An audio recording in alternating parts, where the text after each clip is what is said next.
मलाई आलोचना र बहस मनपर्छ। मैले बोलिरहँदा मानिसहरूले सहमति मात्र जनाउँछन् भन्ने म चाहदिनँ। मार्गरेट थ्याचरको उक्त भनाइ सँगसँगै कार्यक्रम किताबका कुरामा स्वागत छ। नमस्कार, म मिलन राई।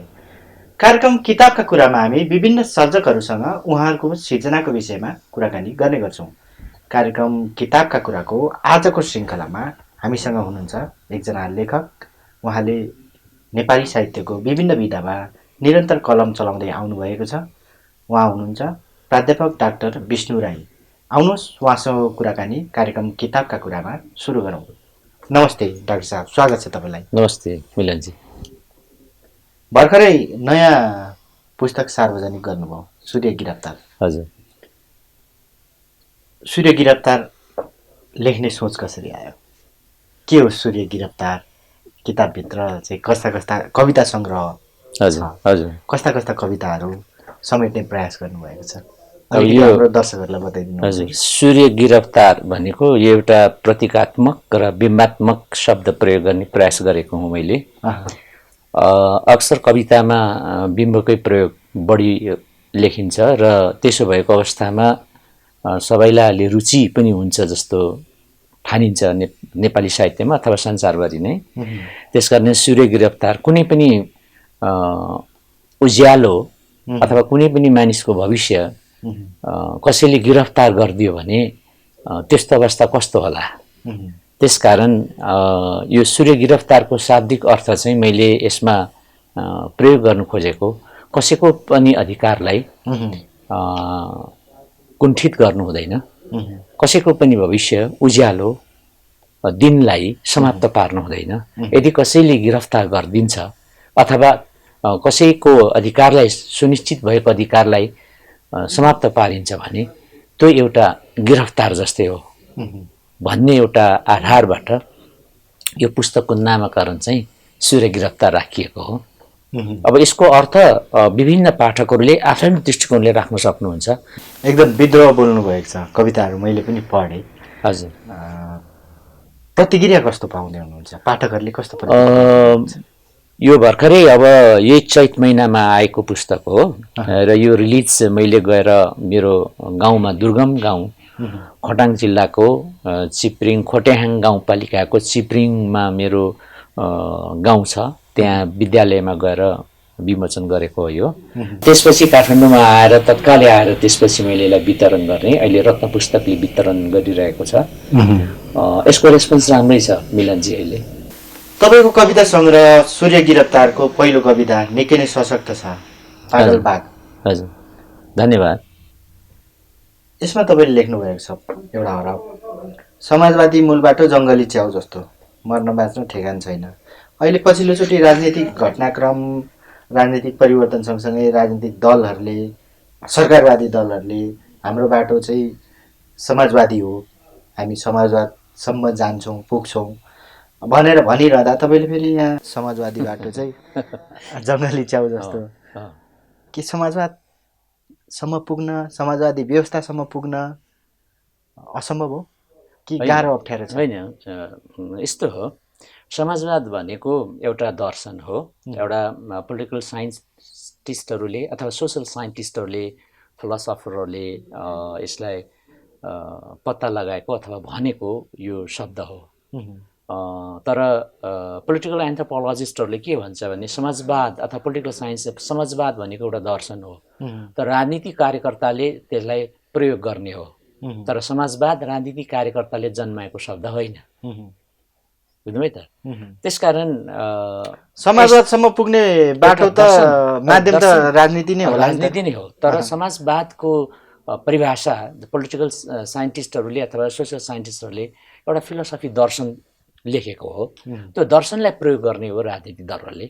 प्रभावकारी अहिलेको 21औं शताब्दीमा 20औं शताब्दीमा यो ठिक छ भन्ने प्रभाव भएर राजनीतिक दलले प्रयास गरेको अथवा प्रयोग गरेको हो। अब यो सन्दर्भमा आइपुग्दाखेरि अब मैले त्यहाँ के लेखेँ भने समाजवाद भनेको जङ्गली च्याउ जस्तो।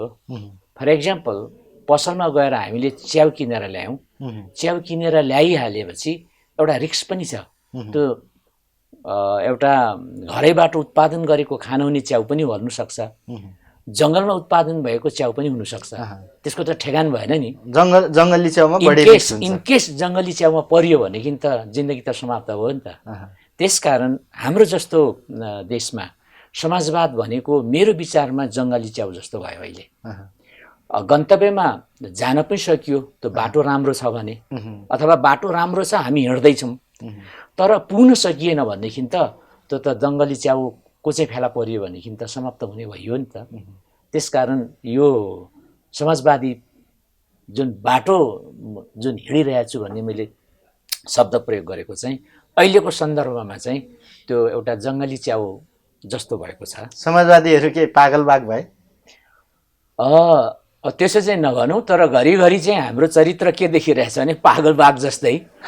किनभने जसलाई जे मन लाग्यो त्यो गरिदिने होइन, र जसलाई आफ्ना सनकको भरमा राजनीति भयो भने त एक प्रकार भयो भनेदेखि त जङ्गली बाघै हो नि त। त्यसकारण समाजवादी बाटो चाहिँ जङ्गली च्याउ जस्तो पनि भयो, पागल बाघ जस्तो पनि भयो भने चाहिँ हामी समाप्त हुन सक्छौँ भन्ने एउटा कविको एउटा तर्क। अर्को कविता छ, हजुर, कवि र प्रेमिका। म यसको चाहिँ 1-2 लाइन हजुर हजुर पढेर सुनाउँछु। हजुर। कविजी गुटहरू छन्, मनोनितमा हल्ला गर्छन्, तपाईँको लेख कविता दरा छन्, सरकार ढाल्ने तागत छ, तर यी कविताले तपाईँलाई गाल्छ, उठाउँदैन।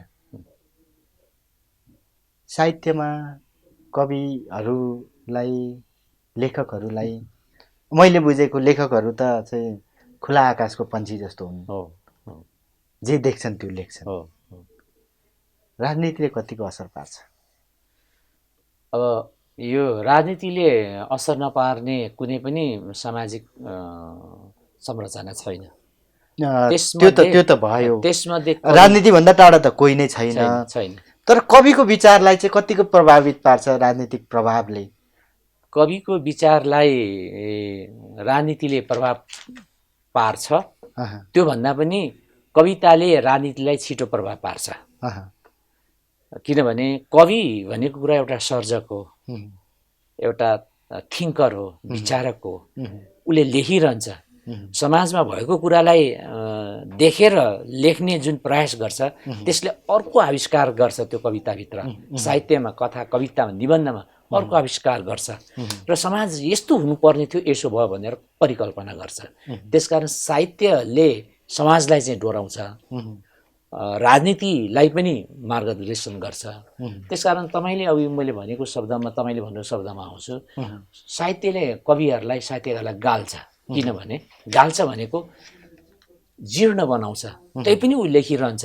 त्यसकारण त्यो निराशाभित्र आफूले लेखेको कुरालाई नै उसलाई समाप्त गर्नु सक्छ। त्यही चिन्तनले समाप्त हुनसक्छ, रोगी हुनसक्छ, व्याधि हुनसक्छ, रोग उठ्नुसक्छ, त्यही पनि ऊ लेखिरहन्छ भन्ने कविको विषयमा चाहिँ मैले कवि अथवा साहित्यकार एउटा निस्वार्थ काम गरिरहन्छ भन्नु खोजेको हो।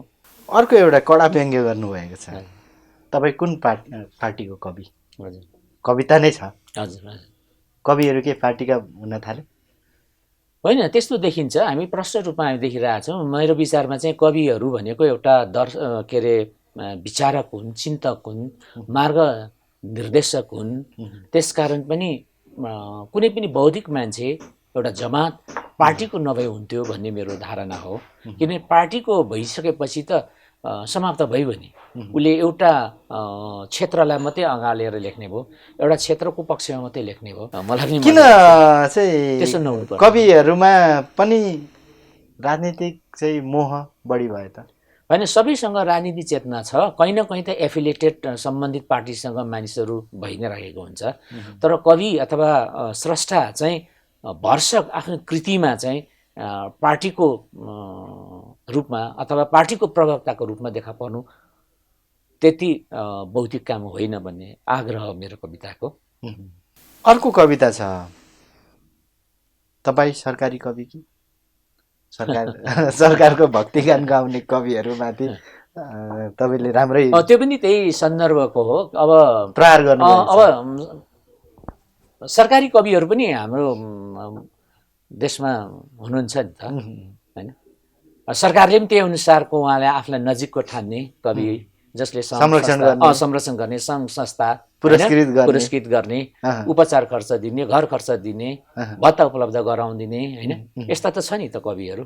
हुन सक्ला उहाँहरूको योगदान महत्त्वपूर्ण छ जसले राज्यले मूल्याङ्कन गर्ने एउटा पक्ष छ, तर त्यो ढङ्गले देखिएको छैन। त्यसकारण पनि कविहरू पनि सरकारी कवि हो कि गैर सरकारी कवि, गैर सरकारी कविलाई त बाँच्न गाह्रो छ हैन, सरकारी कविहरूको त राम्रै चलखेल भइरहेको छ।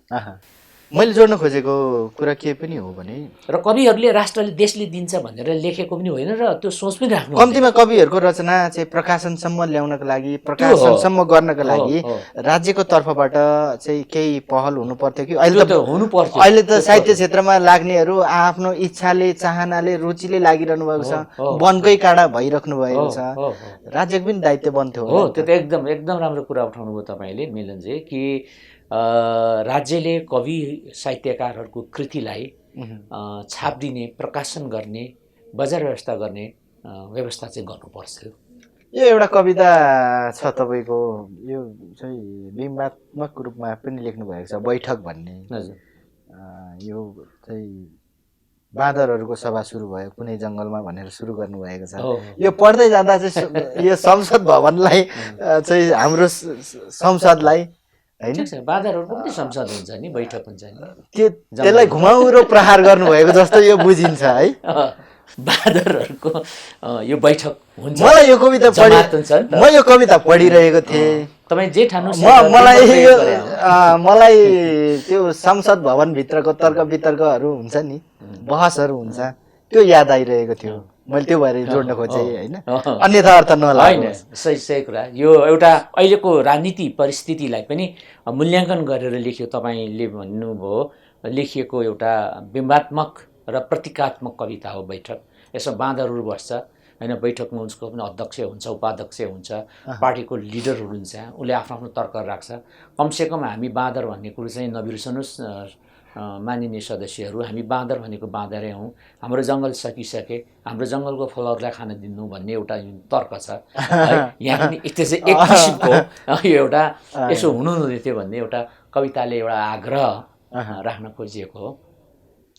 निकै नै रोचक छ यो। अब कसरी पढ्ने हो पाठकले, त्यसरी नै यसको अनुहार चाहिँ देखिन्छ। अर्को कविता छ एउटा, प्रायोजित मान्छे चाहिँ, त्यो कवितामा प्रायोजित बुद्धिजीवीको कुरा गर्नुभएको छ। के भन्नुभएको छ भने, जो अरूको खिल्ली उडाएर चाहिँ रवाब देखाउँछ, जसले आफ्नै व्यभिचार ढाकछेप गर्छ, त्यो लेख्नु भएको छ। पेसागत क्षेत्रमा प्रायोजित बुद्धिजीवीहरूले जो अलिकति चाहिँ शक्तिसँग नजिक हुन्छन् चाहिँ, उनीहरूले चाहिँ पुरस्कृत भएको देख्दा, संरक्षण पाएको देख्दा तपाईँलाई कस्तो महसुस हुन्छ? महसुस भन्दा पनि अब त्यो सबैले खाएको पाएको, अब त्यो त राम्रै मान्नु पर्ला। हाम्रा बुद्धिजीवीहरू फरक भयो, भएछौँ हामी, जसले गर्दाखेरि एउटा लेभलभित्र, एउटा पार्टीको लेभलभित्र, सरकारको लेभलभित्र, कुन लेभलभित्र बुद्धिजीवीले पनि बोलिदिने अवस्था सिर्जना हुँदा के हुँदो रहेछ भने, अर्को पक्ष, अर्को समूह जो पहिलेदेखि नै ऊ एउटा मार्जिनलाइज होइन, सरकारको, समाजको, संस्कृतिको, परम्पराको केन्द्रबिन्दुबाट अलिकति पर परेको मान्छेलाई चाहिँ होसै नपुर्याइ बोलिदिने हामीले देखेका छौँ है। लेखेको लेख पनि देखेका छौँ। बुद्धिजीवीले नै लेख्ने हो, बुद्धिजीवीले नै भन्ने हो, बुद्धिजीवीले नै कराउने हो, चिच्याउने हो। तर कस्तो भइदियो भनेदेखि त्यो पनि झट्टै हेर्दाखेरि प्रायोजित।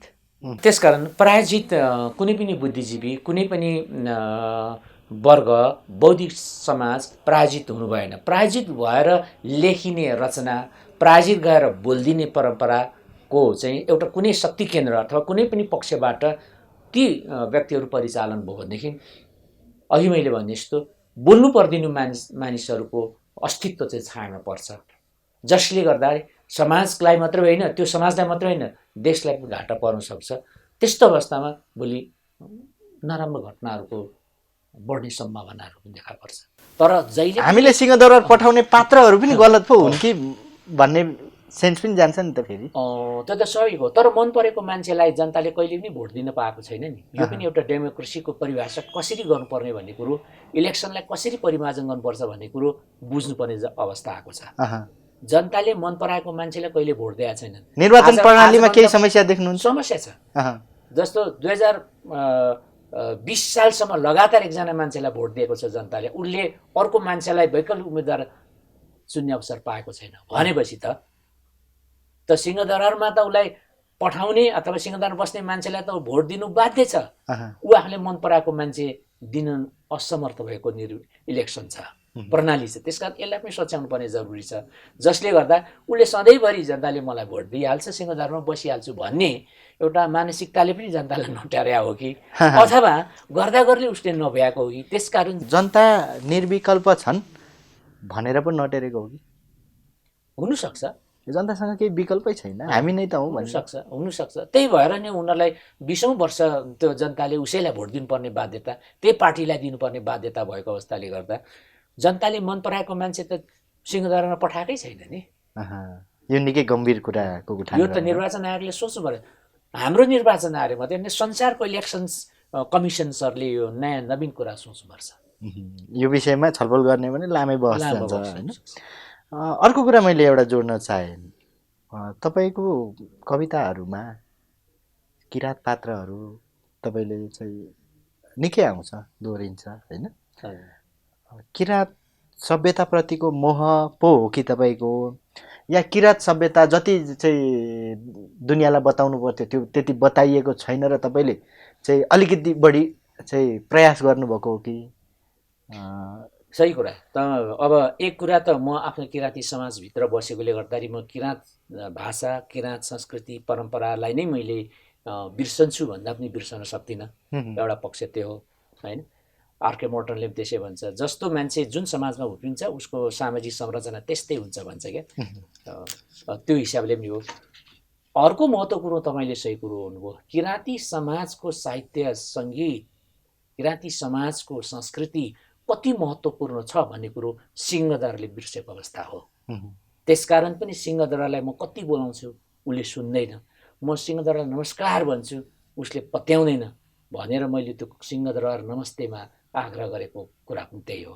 एक भित्र यो पनि पर्छ। त्यसकारण किराँती सभ्यता, संस्कृति, परम्परा, साहित्य, सङ्गीतलाई बिर्सिदिने भने आजको आधुनिक नेपाल बन्न सक्छ?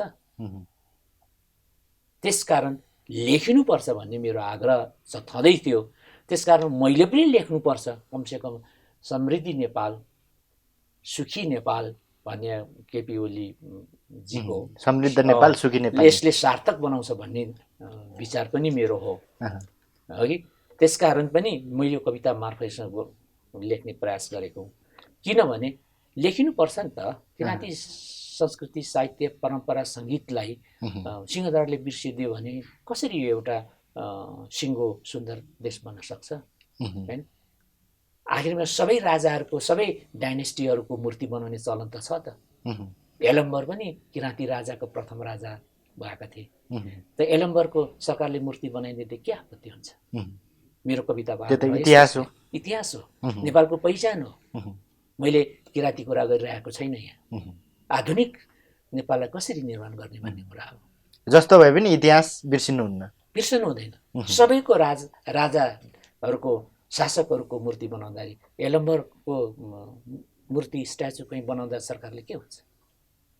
त्यसकारण त्यस आग्रहले पनि मेरो कविताहरू बेसिकल्ली सिंहदरबारले सुनोस् भन्ने पनि मेरो आग्रह हो। एउटा मैले अन्तिम प्रश्न गरेँ, देउता होइन होला भन्ने कविता छ होइन। तपाईँले त्यसमा चाहिँ धर्म भीरुहरू, धर्मको नाममा गरिने व्यापार, धर्मको आडमा मानवले गर्ने चाहिँ झुट कामहरू प्रति तपाईँले विरोध गर्दै देउताको अस्तित्व माथि प्रश्न चिन्ह खडा गर्नुभएको छ। के देउताको अस्तित्व थिएन, छैन? होइन, सोसल रियालिटीमा अब देउता त छैन नै भन्छ। सोसियल साइन्समा होइन, तर धर्मावलम्बीहरूले देउता छ भनेर तपाईँ हामीले अध्यात्मवादीहरूको चाहिँ विचारमाथि विश्वास गर्ने हो। अझ मार्क्सिस्टहरूको डायलेक्टिक मेट्रालिजम हेर्ने हो भनेदेखि त मेटाफिजिक्स हुँदैन भन्छ धर्ममा है, अलौकिक शक्तिको विरुद्ध हो। त्यसकारण तैपनि हामी कल्पना गर्छौँ कि ईश्वर छ भनेर है, तर ईश्वर धर्मलाई मान्छेले व्यापार बनायो भनेर, धर्मलाई व्यापार गरे। र शक्तिशाली को छ? त्यही धर्म अहिले शक्तिशाली देउता भयो कि अहिलेको परिस्थितिमा। त्यसमा शक्तिशाली मानिसहरूको त एउटा मात्रै देउताको त एउटा मात्रै मुख र दुईटा मात्रै हात थिए होला होइन, तर अहिलेको शक्तिशाली देउताहरूको त धेरैवटा मुख पनि देखियो, धेरैवटा टाउको पनि देखियो, धेरैवटा हात पनि देखियो। त्यसकारण ती धेरै हात टाउको भएको मानिसहरू कसरी देउता हुन सक्ला भन्ने तर्कमा चाहिँ यो लेखिएको। र जोसँग एउटा मुख छ, दुईटा हात मात्रै छ, उसले राम्रो कर्म गर्दो हो। त्यसका गर्नुपर्छ। अहिलेको देउता भनेको नि मान्छे हो होइन। यदि मान्छेले मान्छेलाई सहयोग नगर्ने र मान्छेले मानिसको अस्तित्वलाई नबुझ्ने भनेदेखि त त्यो त देउतै हुन सकेन नि भन्ने एउटा बिम्बको प्रयोग गरेर लेखिएको। अब कार्यक्रमको अन्तिममा एउटा तपाईँको कविता रचना सुनाइदिनुहुन्थ्यो कि त्यो सुनेर हामी कार्यक्रमको बिट मार्छौँ। हजुर, म तपाईँलाई मेरो प्रथम कविता नै भनौँ, पागल बाघै भनौँ न के है, अलिकति लामो छ, यसलाई टाइम छ कि छैन त्यही पनि म भन्छु। मेरो कविताको शीर्षक पागल बाघ। यार मिठो भेट यो रङ्गीन साँझमा, जुलिया म समाजवादको मूल बाटो हिँड्दैछु, तर तिरिमिरी देख्छु, देखाउनलाई पनि बाटो थाहा छैन, कालो चस्मा लगाएर बादलभित्र हिँड्दैछु, सेतो चस्माले बाटो देखिँदैन, विश्वास छ मेरो सफर ठिक छ। ठिक छ, कसो गर्दा युरोपबाट तिमीले सम्झे कि खुसी लाग्यो यो नसालु साँझमा।